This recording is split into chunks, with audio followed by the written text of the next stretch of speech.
Bonjour à tous, alors aujourd'hui on va faire une vidéo un petit peu détente pour ce week-end, c'est-à-dire que je vais faire une vidéo de mes achats du mois de janvier. C'est une vidéo pas montée, je sais pas si j'en ferai une grande ou plusieurs petites, ça encore faudra que je vois. Je vais pas montrer tout ce que j'ai acheté évidemment, les choses qui ont déjà été traitées sur la chaîne, je vais pas revenir dessus, je vais vous montrer évidemment les choses qu'a priori j'ai pas eu le temps de faire une review dessus et sur lesquelles à mon avis il y a de fortes chances d'ailleurs que j'ai pas le temps, en tout cas certainement pas le temps d'en faire une pour toutes, donc je vais vous montrer un petit peu ce que j'ai rentré là sur le mois de janvier, en commençant donc bien évidemment, vous l'avez je pense compris, par l'Omnibus Wolverine volume 3, en VO évidemment. Alors voilà la jaquette par Marc Silvestri, alors voilà le dos, comme vous pouvez le voir donc c'est avec un joli lettrage, par contre il y a un truc qui est un peu moins joli, c'est-à-dire que j'ai un petit peu préparé le coup. Voilà ce qui était le dos du volume 2. Donc ils ont changé le truc. Alors ça, c'est absolument ignoble, vraiment. Alors moi, je préfère de très loin quand ils mettent un lettrage qui correspond au titre, évidemment. Mais par contre, tu changes pas en cours de route, quoi. Je veux dire, ça, c'est horrible, quoi. Je veux dire, ça, je comprends pas comment on peut avoir l'idée de se dire on va commencer une série et puis on va changer au milieu le dos. Voilà, ça c'est... Alors je sais qu'il y a des gens qui font des jaquettes custom, mais bon, il va falloir que... Parce que le pire, c'est qu'ils ont fait une troisième édition, je crois, du volume 2 cet automne, dans laquelle il y avait déjà ce nouveau lettrage. Donc, bon, est-ce que je vends le volume 2 pour le racheter avec le nouveau lettrage? Bref, enfin bon, voilà. Je passe, voilà. C'est toujours les plaisirs des comics. Donc c'est l'Omnibus Wolverine volume 3. Bon, bah, comme d'habitude, vous allez alors pas mal de Wolverine, du Marvel Comics présente, etc. Mais on va voir ça un petit peu ensemble. Et comme vous pouvez le voir, par contre, magnifique cartonnage. Ça, en revanche, c'est pas la première fois qu'ils le font. Ils en ont fait 2-3 omnibus, je crois, comme ça. Et ça, bon, on peut pas faire plus comics que ça. Moi, je suis complètement client. Ça, je valide, mais alors complètement. Donc, Wolverine, bon, je vais vous présenter un peu ça vite fait. Donc évidemment, à cette époque-là, c'est du Lariyama. Bon, j'imagine que j'ai pas relu le volume 2 depuis, mais bon, j'imagine que ça se passe toujours à Madripour. Donc c'est du Lariyama et du Silvestri qui va dessiner la plupart des volumes. Bon, moi, c'est une époque, la plupart des épisodes de ce volume, pardon. Bon, moi, c'est franchement une époque que j'adore, donc c'est très très cool. Alors, juste... Magnifique, quand même. Juste, je vais préciser au cas où, parce qu'on me demande souvent où je les achète. Alors celui-là, je l'ai acheté dans une boutique qui s'appelle Comics Bugle. Comics Bugle, ils sont, alors je sais plus où ils sont en Europe de l'Est, je crois. Et alors, bon, je raconte un peu ma vie, mais celui-là, je l'ai acheté un peu cher. Alors s'il regarde la vidéo, il va pas être content, mais... parce que leurs omnibus sont... Voilà, donc il y a 2 Marvel Fanfare là, que ça, bon ça je les connaissais pas. C'est des très petits épisodes. Franchement, bon, voilà. Enfin, je les lirai, mais voilà, ça m'excite pas plus que ça. Voilà, c'est évidemment ça qu'on veut. Et donc je l'ai payé 109 €, ce qui est plus que ce que je paye habituellement. Encore une fois, si vous voyez la vidéo, désolé, mais bon, moi 109 normalement c'est non. Là j'ai fait une exception parce que c'est Wolverine et que je le voulais absolument. Et que, pour la petite histoire, au moment où je l'ai acheté, Books OTC ne l'avait pas. Donc, genre 2 jours après, ils l'ont remis, parce qu'ils l'avaient mis, ils l'ont supprimé, ils l'ont remis, enfin bref, bordel habituel. Et bon voilà, mais maintenant, il est sur Books OTC à 67, 68 livres, donc forcément, je suis un peu vert. Ah oui, il y a Puck aussi à un moment. Mais bon, voilà, donc Books, alors, Comics Bugle, donc effectivement, je vais quand même parler un petit peu. J'ai une boutique, donc voilà, je vous dis, la plupart des omnibus sont à 109, donc c'est un peu trop cher pour moi. Par contre, leurs précommandes, elles sont souvent à 80.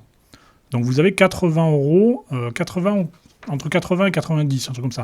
Donc vous en avez plein. La dernière fois que j'ai regardé, par exemple, vous aviez les 2 Fantastic Four Dickman, les rééditions qui doivent sortir, là, à 80 €, port compris, et il n'y a pas d'import, évidemment, puisque c'est l'Union Européenne. Donc, voilà, moi, 109 € c'est non, mais les précommandes, la prochaine fois, à 80, ou même 90, disons que de 80 à 100 €, c'est mon range, on va dire, en termes d'omnibus. Donc peut-être que je recommanderais là-bas, mais pas à 109, clairement. Donc, sinon la boutique est pas mal, Comics Bugle. Ils ont mis un petit peu de temps à me livrer. Donc du coup, pour se faire pardonner, il m'a mis deux, trois petites bricoles, 2-3 petites goodies. Donc ce petit sticker ou cet autocollant, un bookmark, hein, un marque-page. Bon, ça, je suis pas ultra fan du marque-page qu'il m'a mis. Je sais pas si on le voit bien. Bon, moi je préfère ceux qui sont allongés ou ceux qui sont aimantés. Et alors il est sympa quand même parce qu'il m'a mis, du coup, parce que ça a mis un peu de temps, mais ça a mis genre 3 semaines, quoi. Donc c'est pas la fin du monde. Il m'a mis aussi une paire de chaussettes. Une paire de chaussettes Hulk. Pour se faire pardonner du retard, quoi. Alors, c'est sympa, hein, c'est marrant. Ouais, ça m'a beaucoup amusé, mais alors c'est tellement pas le genre de la maison, les chaussettes Marvel. Mais bon, c'est pour le gag éventuellement, pourquoi pas. Et il m'a mis un poster aussi, un très grand poster. Bon, là je peux pas l'ouvrir, ça passera pas, mais il est immense. C'est le Red Goblin, je crois, un truc comme ça. Bon, pas de bol, les trucs qu'il m'a offert, c'est des trucs où je suis pas du tout le public cible, on va dire, quoi. Les posters, ça fait un moment que c'est plus pour moi. À la rigueur, en toile ou en plaque métallisée, pourquoi pas, mais poster, honnêtement, non. Voilà, donc Comics Bugle à suivre. En tout cas, le gars est sympa. Je l'ai eu 2 fois, je crois. Je l'ai contacté 2 fois et à chaque fois, il m'a répondu dans la journée lui-même. Donc, c'est une petite boîte. C'est une petite boîte. Ouais, vous avez pas mal de galeries comme ça qui sont sympas. Que je tombe dessus. Donc, bah, évidemment, Wolverine, magnifique à cette époque-là. Hein, moi, j'adore. Voilà.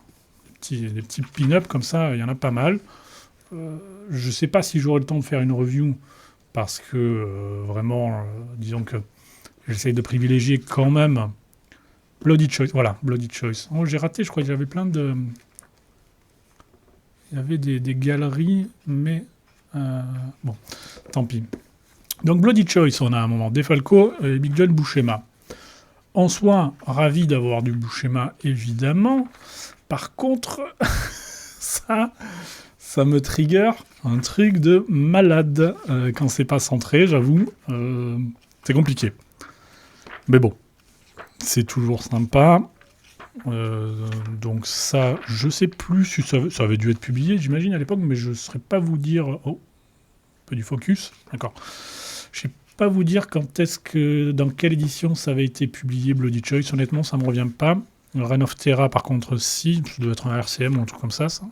Par contre, voilà. Je me souvenais pas que les couleurs étaient un peu chelou comme ça. Mais bon, voilà, je relirai ça à l'occasion.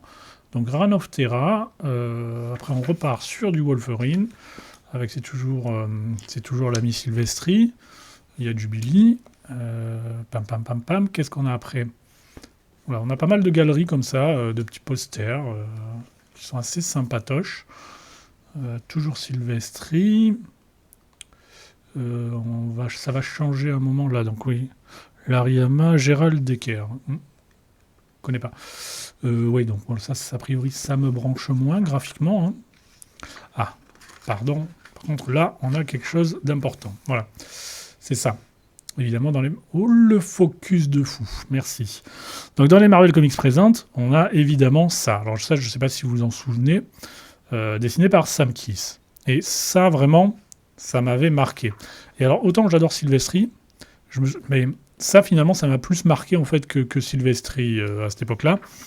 Disons que c'était spécial, quand même. Hein. C'est une proposition. C'est clairement une proposition. Je me souviens que je ne l'ai pas complètement rejeté.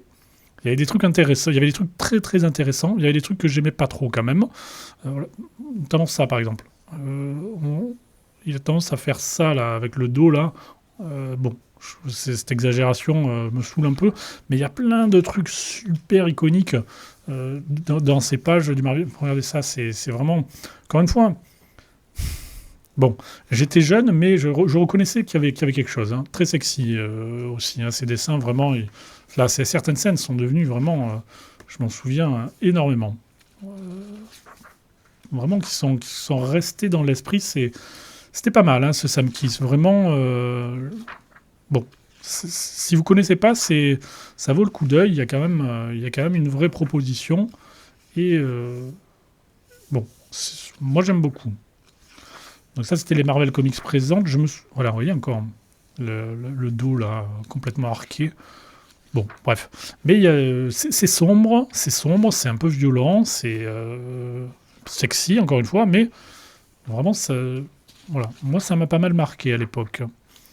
Donc, on a toujours voilà, les Marvel Comics présentes avec Sam Kiss.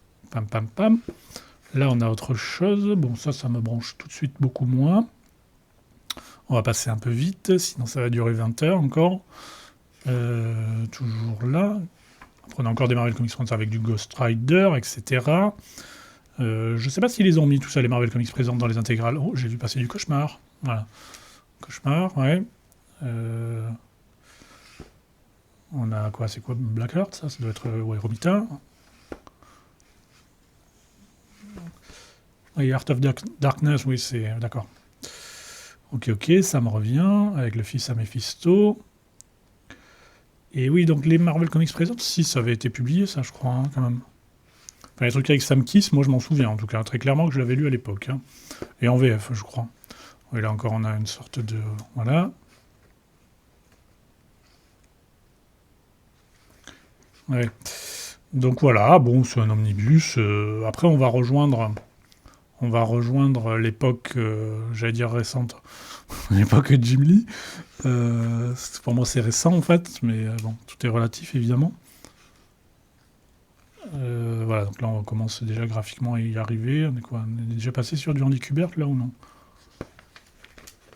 Des petits, voilà. Donc là, après, on arrive à donc un petit peu de double dipping évidemment avec les X-Men de Jim Lee.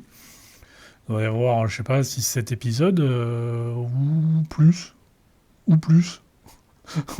Ouais, ou nettement plus. Et après, on a ce segment aussi. Ça, par contre, je m'en souvenais pas. Je suis pas sûr de l'avoir lu à l'époque. Hein. C'est en genre 8 épisodes ou un truc comme ça. Avec, voilà, donc mail bonding, donc l'amitié entre Wolverine et Diablo. Ah oui, c'est Gene Collins, hein. D'accord. Oui, autant pour moi.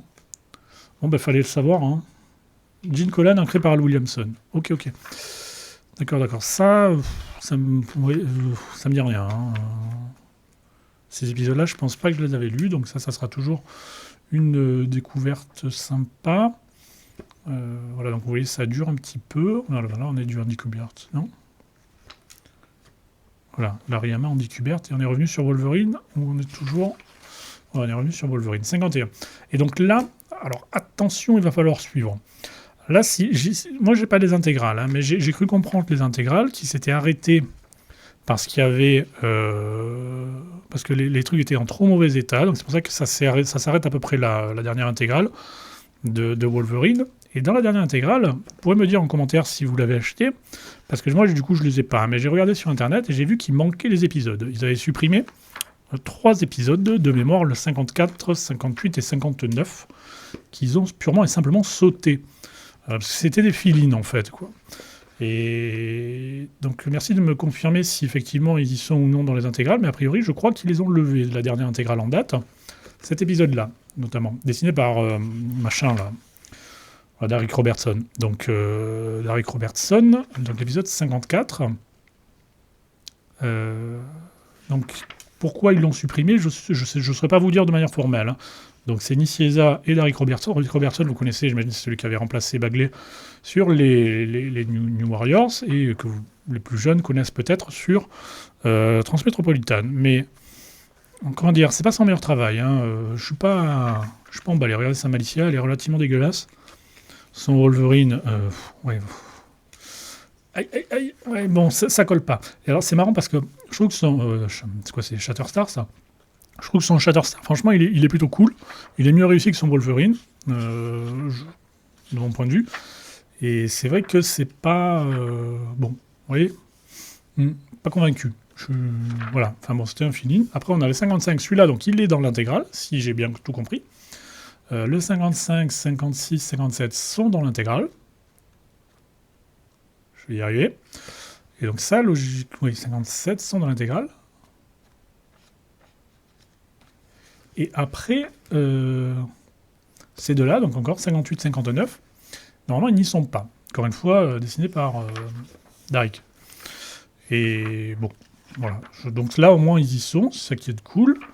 On voit déjà quand même qu'ils ont tendance à ouvrir la bouche. Hein. Mais... comment dire? Bon, je vais voir ça, mais...